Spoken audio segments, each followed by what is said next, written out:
Hello everyone, कैसे हैं आप सब। उम्मीद करती हूँ सब अच्छे ही होंगे। मैं आपका सरिस्का क्लासेस यूट्यूब चैनल पे हार्दिक स्वागत करती हूँ। तो अपन पहले किसके बारे में पढ़ रहे थे, इसमें रिलेटिव परमिटिविटी के बारे में अपन पढ़ रहे थे। तो चलो आज अपन इस पे क्या करते हैं, कुछ क्वेश्चंस करते हैं। तो 33 बार की करते हैं। चलो स्टार्ट, क्या करते हैं, कुछ क्वेश्चन करते हैं। तो मैं आपको इसके बीच में एक क्वेश्चन लेके बताती हूँ। यानी कि अपन ने पहले क्या लिए, Q1 एंड Q2, ये दो अपन ने क्या लिए, पॉइंट्स लिए। ऐसे ही अपन क्या कर लेते हैं, एक और ले लेते हैं, Q1 Q2, ये पॉइंट ले लिया। अब अपन इसकी डिस्टेंस क्या रख देते हैं, R रख देते हैं। इसकी डिस्टेंस अपन क्या रख देते हैं, R/2 लिख देते हैं। अब इसमें अपन ने क्वेश्चन क्या निकालना है कि इसमें रिलेटिव परमिटिविटी क्या होगी। What is the relative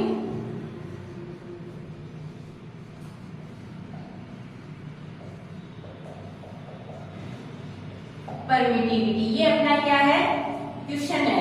तो अपन इसकी जो ये है ऊपर वाला, ये अपन किसमें दे रखा है, इसको एयर और यानी वैक्यूम, कोई भी ले लो। सेकंड वाला है, ये अपन किसमें ले लेते हैं, लिक्विड में। अब इसकी हमें क्या याद करनी है, रिलेटिव परमिटिविटी याद करनी है। तो क्वेश्चन को अच्छी तरीके से पहले देख लो, मैं इसको रब करती हूँ, बाद में आपको आंसर बताती हूँ।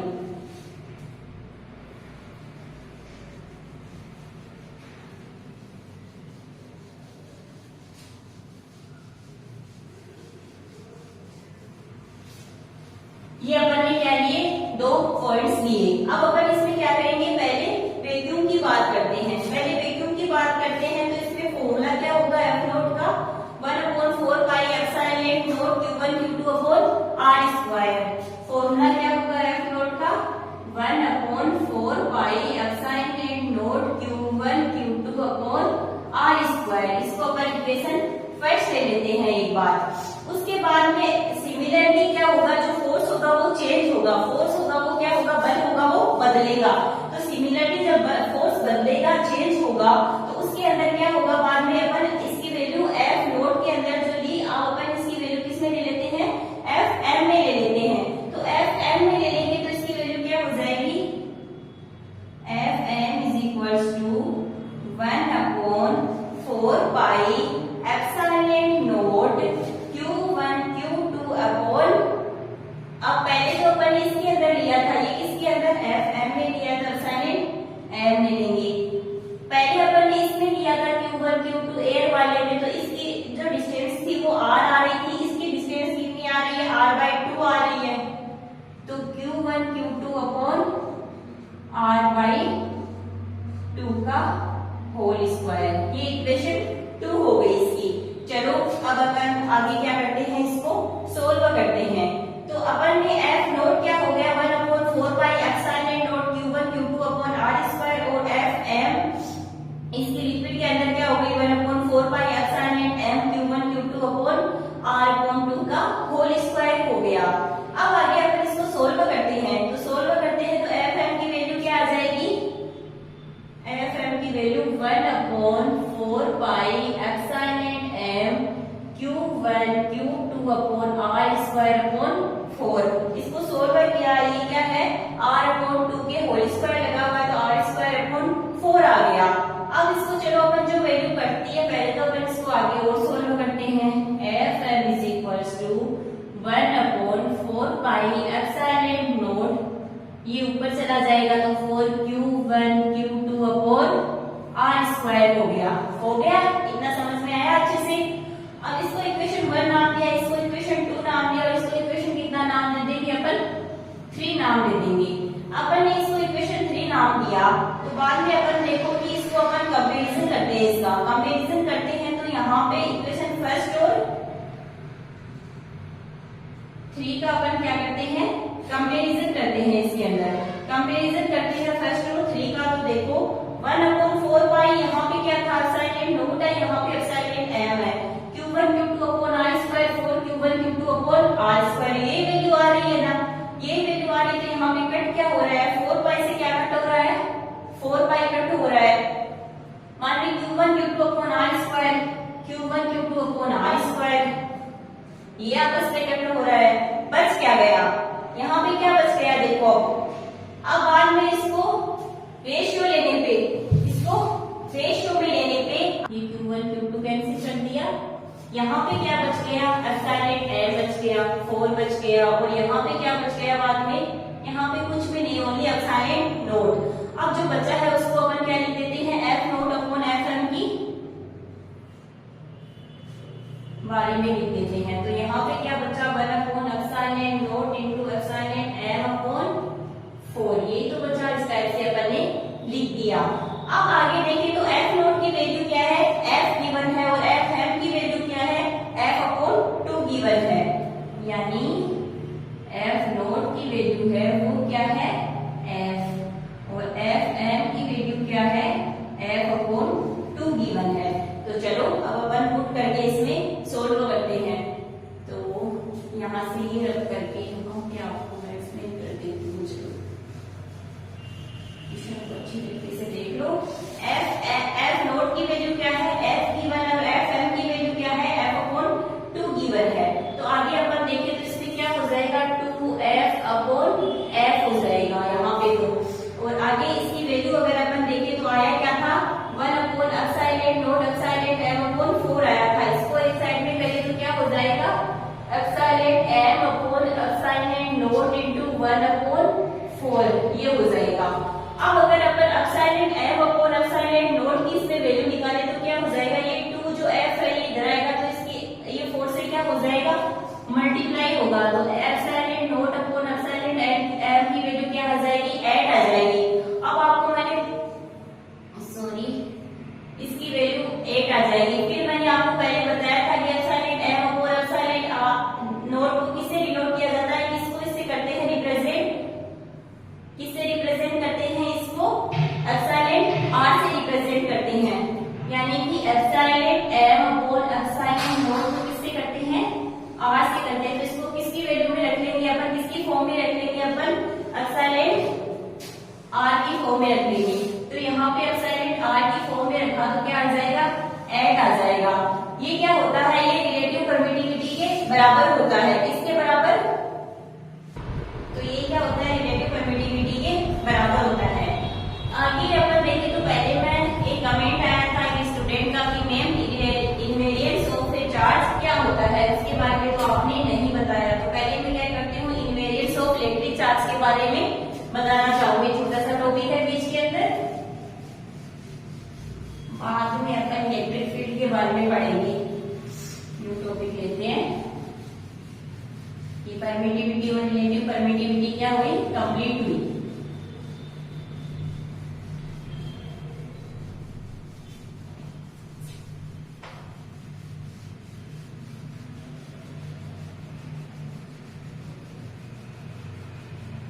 तो पहले अपन क्या करते हैं, इसकी डेफिनेशन देखते हैं, यानी इनवेरिएंस ऑफ इलेक्ट्रिक चार्ज।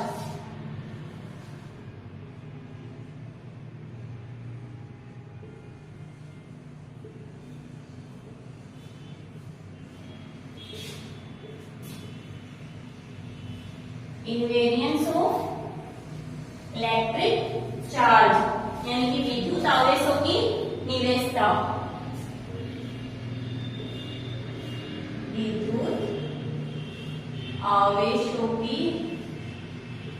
विद्युत आवेशों की क्षमता, ये इसको अपन ने हिंदी में किया। अब अगर इसकी डेफिनेशन अपन देखें तो अपन इसकी डेफिनेशन पहले एक्सप्लेन करना चाहते, तो चलो पहले करते हैं। यदि किसी पदार्थ यानी कि सबस्टेंस का आवेश यानी कि चार्ज उसके वेग यानी वेलोसिटी पर डिपेंड नहीं करता है, वेलोसिटी पर निर्भर यानी डिपेंड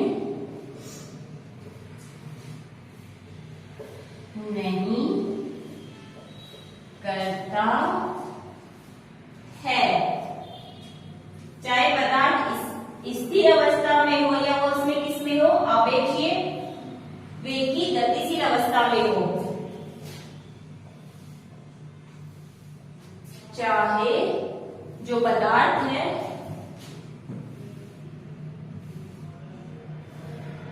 वो स्थिर अवस्था में हो,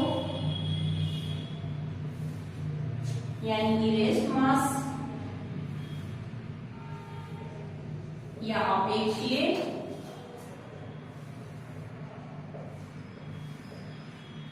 गतिशील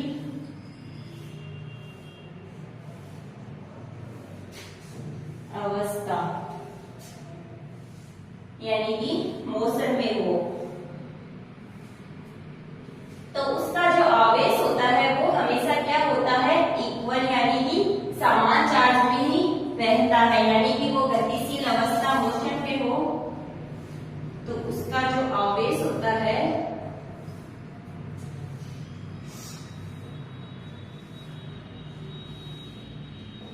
आवेश यानी चार्ज होता है वो हमेशा किसमें होता है, इक्वल ही होता है। क्या होता है, समान ही होता है, समान चार्ज ही होता है। समान यानी कि उसका चार्ज क्या होता है, हमेशा इक्वल ही होता है। जैसे कि अपन इसको सिंपल लैंग्वेज में देखें, सिंपल लैंग्वेज में देखें तो इसको क्या आएगा, Q rest is equals to Q motion. पहले अपन देखें कि charge of rest, charge at rest is equals to किसके इक्वल होता है, चार्ज एट मोशन के। चार्ज एट रेस्ट किसके इक्वल होता है, charge eight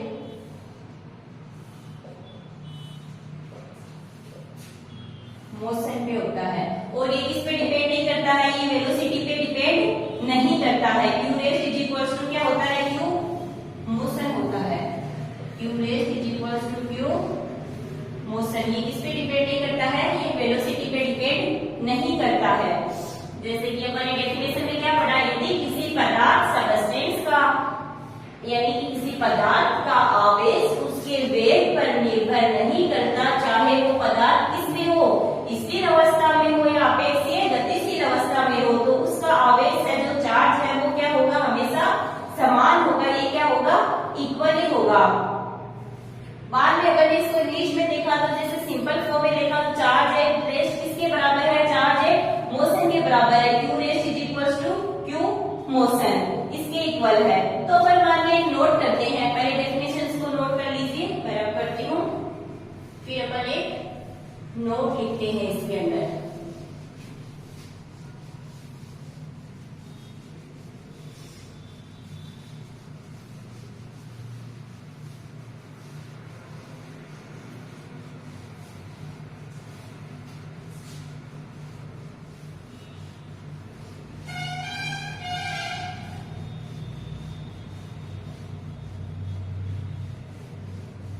charge at rest is equals to charge at motion, Q rest is equals to Q motion. अब जो मास है इसके अंदर वो क्या होगा, इसको अपन मोशन में लेंगे और किसमें लेंगे, रेस्ट में लेंगे। M इज इक्वल्स टू किसमें ले लिया, फिर इसको मोशन और इसका फॉर्मूला लेंगे रेस्ट और मोशन के अंदर, तो फिर M इज इक्वल्स टू क्या ले लिया, M naught is equals to 1/√1 minus v square upon c square. इसका अपन ने क्या ले लिया, फॉर्मूला ले लिया। ये वैल्यू क्या होती है, इसमें मैक्सिमम होती है, वैल्यू क्या होती है, मैक्सिमम होती है। तो ये m किसमें ले लिया, रेस्ट में, ये m मोशन में ले लिया और ये m किसमें ले लिया, अपन ने रेस्ट के अंदर ले लिया। ये किसमें ले लिया, मोशन के अंदर ले लेते हैं, और ये किसके अंदर ले लेते हैं, रेस्ट के अंदर ले लेते हैं।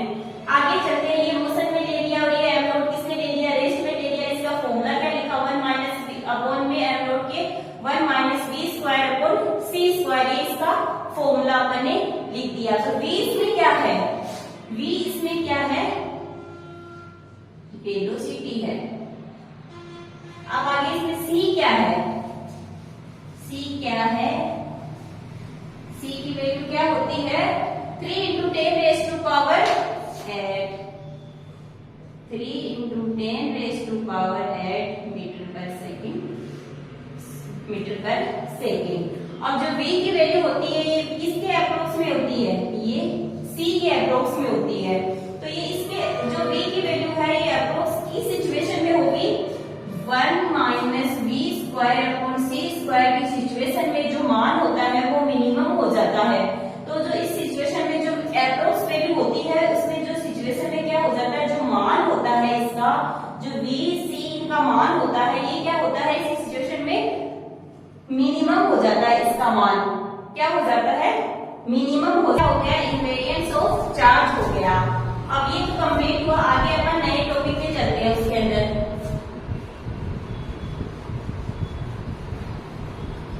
जिसने भी कमेंट किया उसको बहुत बहुत थैंक यू, उसने अच्छे से क्लास को समझा।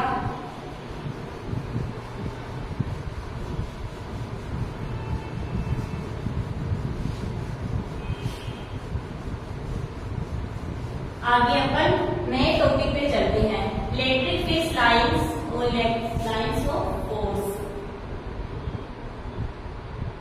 इलेक्ट्रिक फील्ड लाइंस और इसी को क्या कर लेते हैं, लाइंस ऑफ फोर्स। क्या कर लेते हैं, लाइंस ऑफ फोर्स।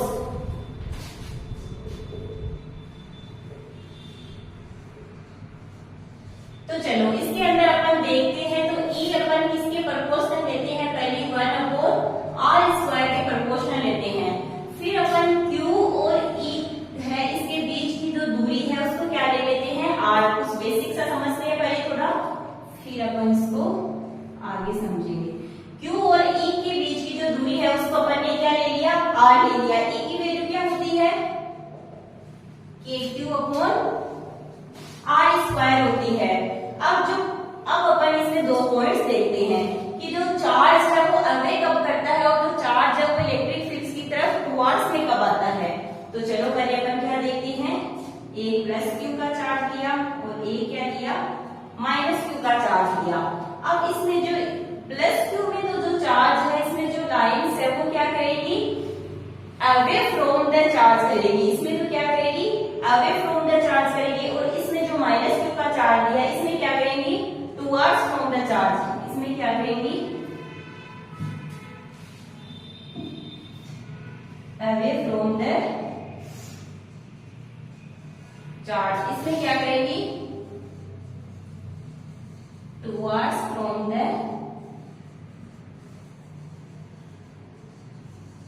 चार्ज।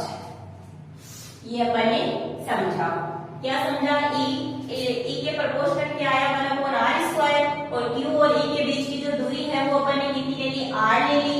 जो E है इसका फॉर्मूला लिया kq अपॉन r²। अब कब तो जो चार्ज है वो क्या करेगा, टुवर्ड्स करेगा और कब क्या करेगा, अवे करेगा। तो प्लस क्यू में जो चार्ज है उसमें जो चार्ज होता है इलेक्ट्रिक फील्ड का वो अवे करता है और माइनस क्यू में जो चार्ज होता है इलेक्ट्रिक फील्ड का वो क्या करता है, टुवर्ड्स करता है।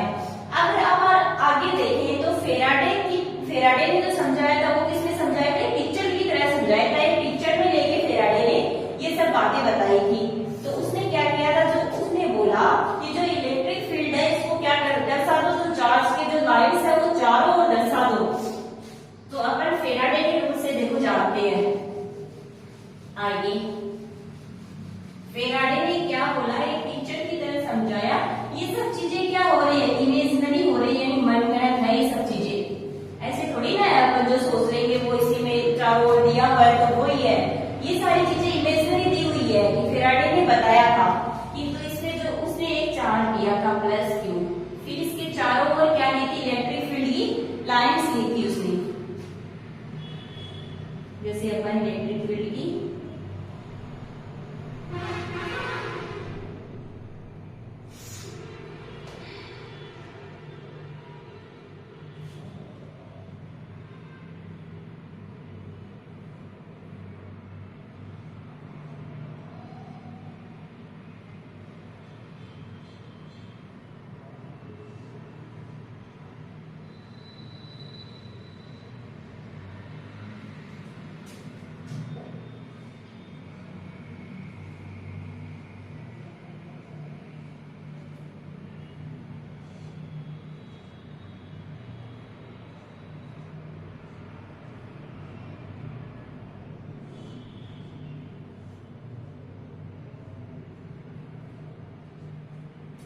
ये देखो, ये इसने क्या ले ली, ये प्लस क्यू चार्ज ले लिया, इसके चारों ओर क्या ले लिए, इलेक्ट्रिक फील्ड की लाइंस ले ली।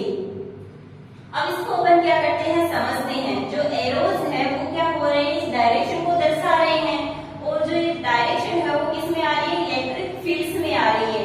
ये जैसे जैसे दूर जाएगी तो एरो की साइज क्या हो जाएगी, छोटी होती जाएगी। ये जो इलेक्ट्रिक फील्ड्स की ये क्या दर्शा रहे हैं, ये डायरेक्शन को दर्शा रहे हैं। अब जैसे जैसे ये जो एरो है ये क्या होगी, ये दूर की तरफ जाएगी, तो इनकी जो दूरी है, जो बीच में जो डिस्टेंस है, ये दूर की तरफ जाएगी, तो इनकी जो ये साइज है, ये यहाँ पे देखो, ये बड़ा, ये इससे छोटा, ये इससे छोटा, ये यहाँ पे पास में, ये जैसे जैसे दूर जाएगी तो इनकी जो दूरी है वो क्या होगी, बढ़ती जाएगी। इनकी जो एरो की साइज है वो भी क्या होती जाएगी, छोटी होती जाएगी। तो इसको अपन अगर लिखे तो जो लेंथ ऑफ द एरो है वो क्या है, मैग्नीट्यूड ऑफ इलेक्ट्रिक फील्ड के फॉर्म में आती है। लेंथ ऑफ एरो है, ये किसमें आ रही है, इसको क्या बोलते हैं, मैग्नीट्यूड ऑफ इलेक्ट्रिक फील्ड।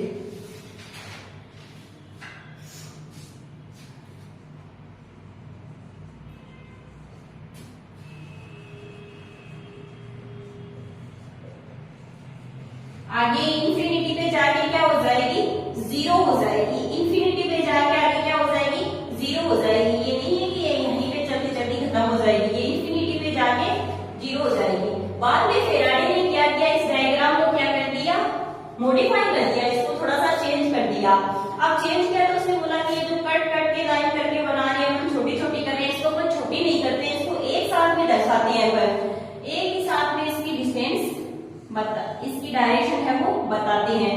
तो फिर उसने क्या दिया, ये कट कट ना करके ये सीधी लाइन ले ली, इसने सीधी लाइन ले ली। तो सीधी लाइन ली तो इसने इसमें क्या दिया, पॉजिटिव चार्ज दिया। तो इसमें इसने अपनी ये डायरेक्शन दिखाई दे रही है, ये किसकी तरफ जा रही है, इन एरोज को क्या कर दिया, आपस में जोड़ दिया। पहले ये कट में थे, बाद में इन एरोज को क्या कर दिया, कट में कर दिया। ये कट में थे, इसको क्या कर दिया, जोड़ दिया। तो ये क्या हो रही है, रेडियली आउटवर्ड, ये लाइंस क्या हो रही है,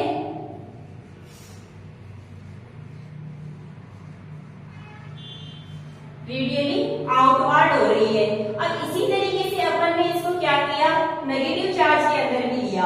तो पहले अपन क्या करते हैं, इसको अपन ने प्लस क्यू में लिया तो ये रेडियली आउटवर्ड हो रही है। तो इसमें जो डायरेक्शन ऑफ फील्ड है वो क्या हो जाएगी, क्यू चार्ज से अवे की ओर हो जाएगी। पहले मैंने आपको बताया था कि प्लस में जो चार्ज है, प्लस जो चार्ज बनता है उसमें जो इलेक्ट्रिक फील्ड होती है वो क्या होती है, अवे होती है। तो इसमें चार्ज कौन सा लग रहा है, प्लस लग रहा है।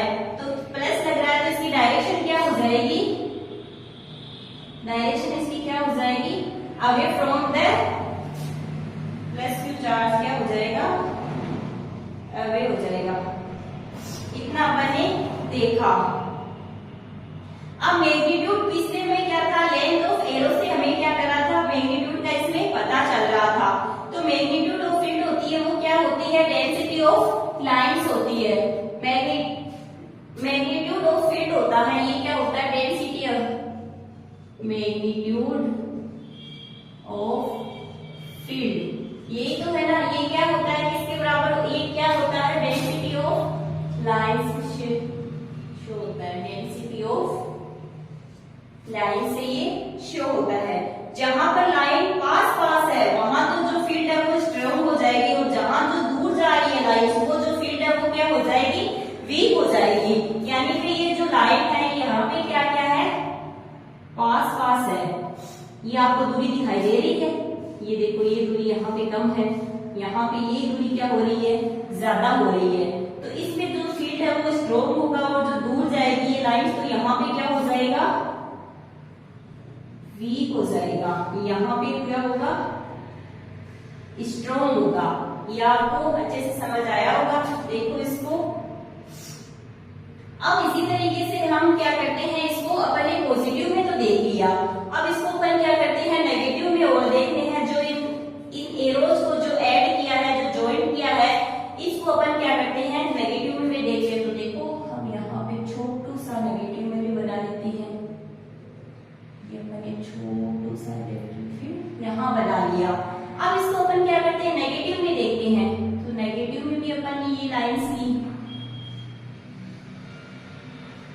ये लाइंस अपन ने इसमें ले ली, नेगेटिव में भी ले ली। तो अपन ने इसमें क्या देखा था, जो इलेक्ट्रिक फील्ड लाइंस थी ये किसकी तरफ जा रही थी, आउटवर्ड की तरफ जा रही थी ना। इसमें जो इलेक्ट्रिक फील्ड लाइन है वो कहाँ पे आएगी, इनवर्ड की तरफ आएगी, यानी अंदर की तरफ आएगी, यानी कि रेडियली इनवर्ड। किसकी तरफ आएगी, ये अंदर की तरफ आएगी। और ये जो सारी चीजें हैं ये क्या है, इमेजिनरी है। इमेजिनरी हमने अपने आप ही ये मान लिया कि फेराडे के नियम के अनुसार फेराडे ने मान लिया कि ये जो बाहर की तरफ लाइन जाएगी ये क्या होगी, आउटवर्ड होगी। जो अंदर की तरफ जो लाइन आएगी वो इनवर्ड होगी। और जो जहां पे जो डिस्टेंस है, उनकी दूरी है वो कम लग रही है, वहां पे तो जो फील्ड क्या होगा वो स्ट्रॉन्ग होगा, और जो फोर्स होगा वो क्या होगा, वीक होगा। और यहीं पे जो जहां पे ज्यादा लग रही है, दूरी पे आ रही है, वहां पे जो फोर्स है वो वीक हो ही रहा है। माइनस के अंदर जो इलेक्ट्रिक फील्ड लाइन्स है इनवर्ड की तरफ आएगी। तो ये क्या करेगी, यहाँ पे तो ये चार्ज को क्या कर रही थी, अवे कर रही थी, और यहाँ पे जो ये चार्ज को है ये क्या करेगी, टुवर्ड्स होगी, ये चार्ज के टुवर्ड्स में आएगी। अब आगे अपन क्या देखते हैं, इसकी डेफिनेशन देखते हैं। ये सब तो अपन ने पहले क्या लिया था, कॉमन नॉलेज लिया, बेसिक नॉलेज लिया है अपन ने इलेक्ट्रिक फील्ड लाइन्स के बारे में। आगे अपन इसमें क्या करते हैं, डेफिनेशन देखते हैं। तो चलो डेफिनेशन लिखते हैं। ये सारी बातें तो क्या थी, इमेजिनरी थी, यानी मनगढ़ंत कानून है ये।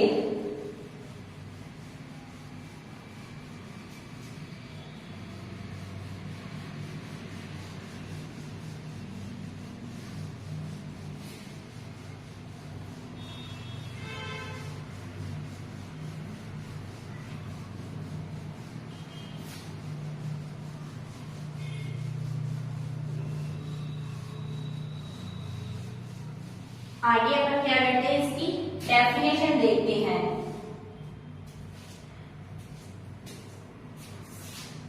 तो डेफिनेशन में अपन क्या करेंगे,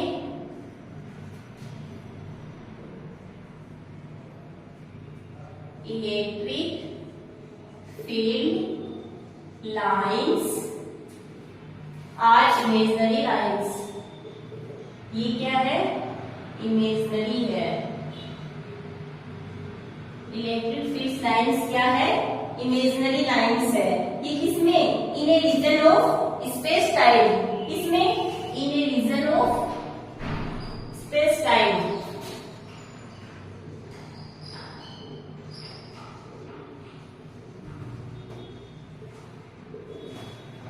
In a region of space time along with a free positive charge.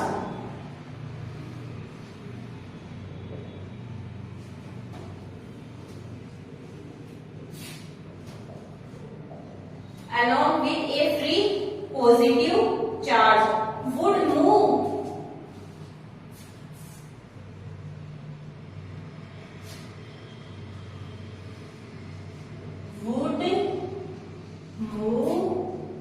to do so, यानी would move, so allow to do so,